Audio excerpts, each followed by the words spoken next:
It's like you study at a university like Harvard, Oxford, and all these, top unis. So this particular study abroad was like a fantasy or a dream that any student would think of.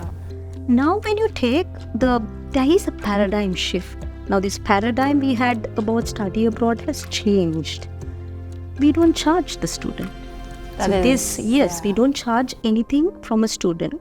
There are so many stages into it, especially when it comes to these deadlines, university acceptance, visa process.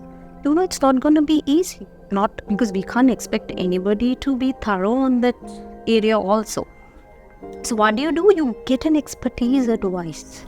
But there are factors that I would like to, emphasize, like how do you select your study abroad consultants? It's unlike those days they say like if you fail A-levels, there's no life.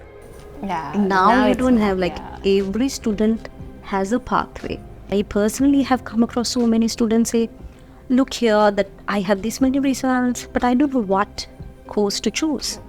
So how would you select a course based on that? So we have to do kind of a deep counseling, tell them, okay, look here, this is what this has.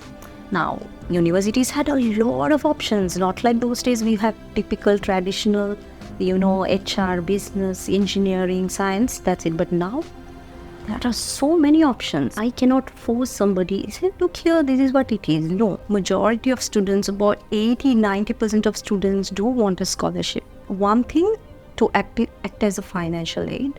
The other factor is that they want to be recognized for their achievements. But there is another category where you can, apply under financial aid.